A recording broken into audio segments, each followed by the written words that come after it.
السلام عليكم ورحمة الله وبركاته. أهلا بحضراتكم في فيديو جديد على مدرستكم الإلكترونية مدرسة تيوب.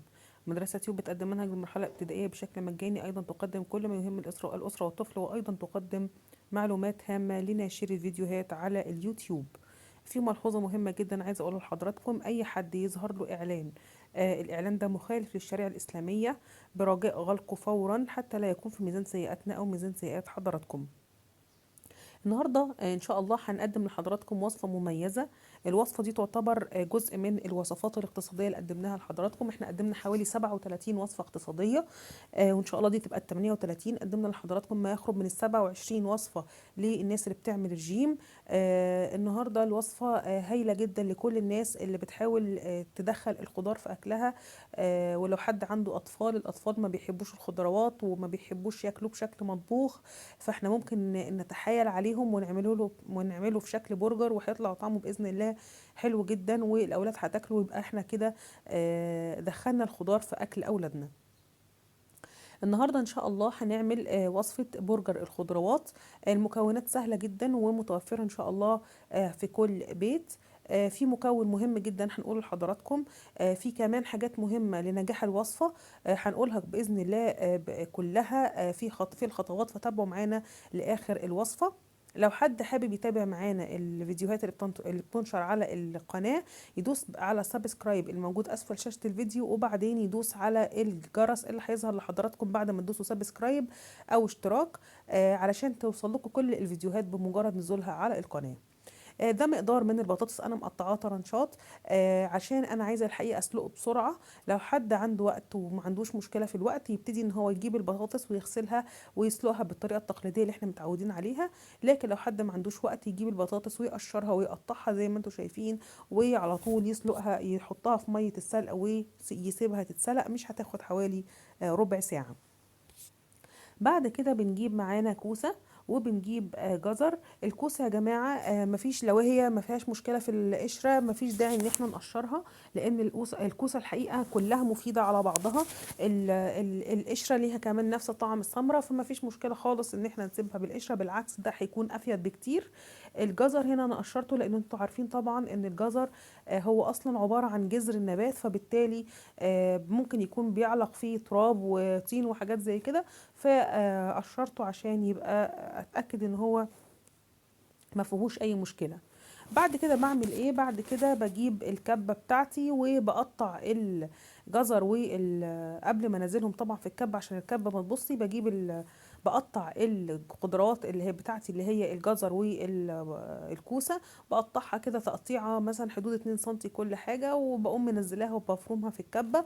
طب لو حد مش حابب يفرمها في الكبه يعمل ايه؟ يجيب المبشره ويبتدي ان هو يبشرهم بالجزء اللي احنا بنبشر بيه البصل، وكده هيبقى هو يعني حصل على نتيجة برضو ممتازة جدا، ان هو يدخله في البرجر بتاعنا. طب هنعمل ايه بعد كده؟ ده منظر البطاطس بعد ما اتسلقت. ما خدتش معانا يا جماعة ربع ساعة. يبقى احنا كده عندنا عقبة ان احنا بنبقى عايزين نعمل مثلا، بندخل البطاطس مهروسة في وصفات كتير، ولكن ممكن نكسل ان احنا نعملها عشان خاطر البطاطس بتاخد وقت طويل في السلق، فاحنا كده تخطينا العقبة دي بالطريقة اللي انا وريتها لحضراتكم. وان كان طبعا ان احنا لما نسلقها وهي بقشرها ونقشرها طبعا ده افيد بكتير. والبطاطس السخنه بقى على طول عشان تكون سهله معايا في الهرس، هعمل ايه؟ هجيب المكون السري اللي قلت لحضراتكم عليه، اللي هو الفول الصويا. الفول الصويا يا جماعه يعتبر نوع من انواع البروتينات النباتيه اللي انا هدخلها في الوصفه. هتديني اكتر من فايده. اول فايده طبعا الفايده الغذائيه، ان انا هدخل بروتين في الاكل، وبالتالي هرفع من قيمته الغذائيه. النقطه الثانيه ان انا الفول الصويا يا جماعه بيمتص ميه بشكل سريع، فهحط مثلا هي كوبايه فول صويا، احط عليها كوبايه ميه هتشربها فورا، يعني خلال دقيقه او دقيقتين بالكتير هتكون شربت الميه تماما، والميه مبقاش ليها اي اثر. لكن وجود هو انا نزلت الميه على الفول الصويا، هو ما فيش دقيقة أو دقيقتين المية اتشربت كلها زي ما انتوا حضراتكم شايفين.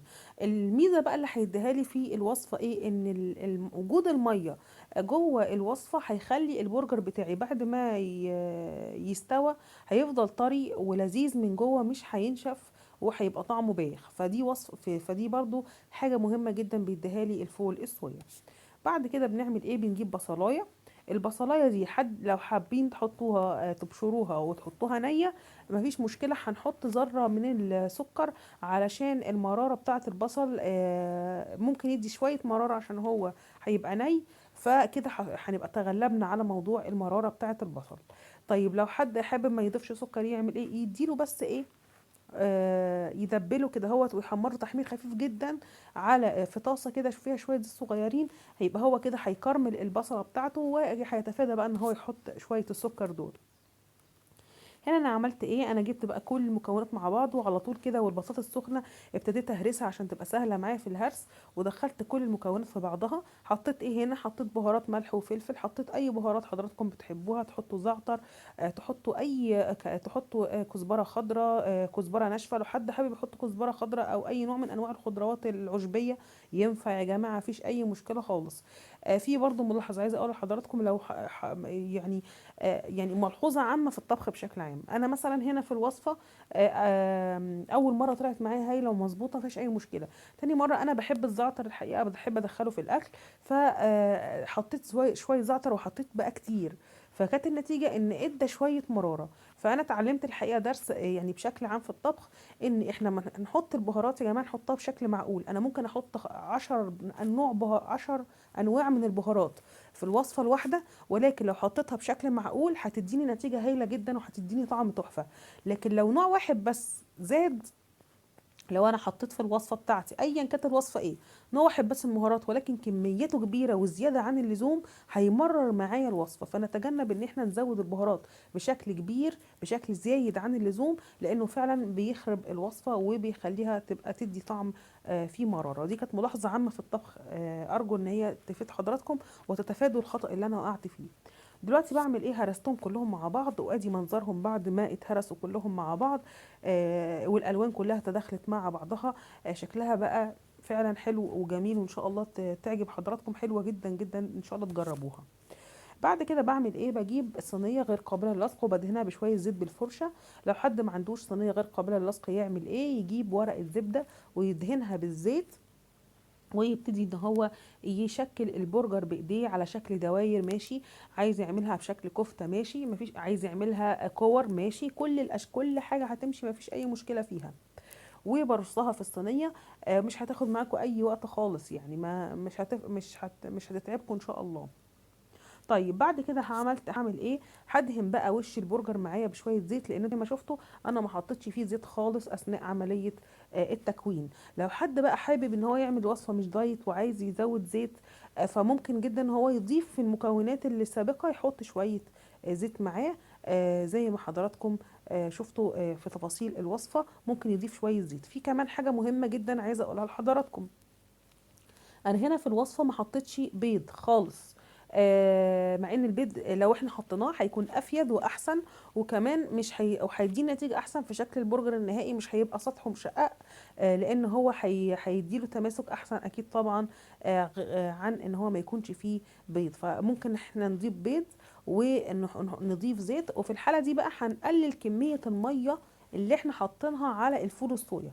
هنقلل كميه الميه اللي احنا حاطينها على الفول الصويا. لو احنا حطينا بيضايه مثلا ونص كوبايه زيت، يبقى هنحط مثلا في حدود كوبايه الا ربع ميه، مش لازم نحط ميه كتير.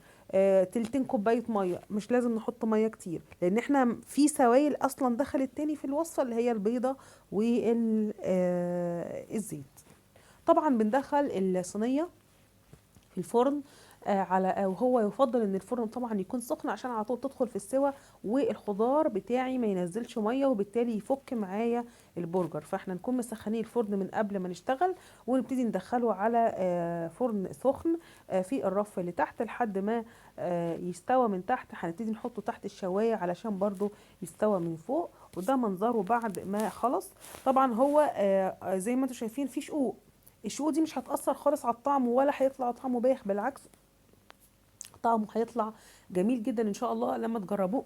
عفوا، لما تجربوه هيطلع باذن الله طعمه ممتاز. ولكن لو احنا حابين بقى ان هو شكله في التوتال يطلع احسن، نعمل ايه؟ زي ما قلت لحضراتكم، نحط بضايه في العجينه من الاول، ونستنى بقى على البرجر بتاعنا لحد ما يهدى من الفرن. نقعد كده نطلعه ونسيبه 10 دقايق، علشان لو احنا غرفناه مباشره هيخرب وهيفك معانا زي اي حاجه بنعمل. احنا لو عملنا برجر لحمه وغرفناه مباشره هيفك معانا، لان هو لسه سخن جدا، ولسه المكونات محتاجه تهدى كده مع بعضها علشان الموضوع يمسك في بعض.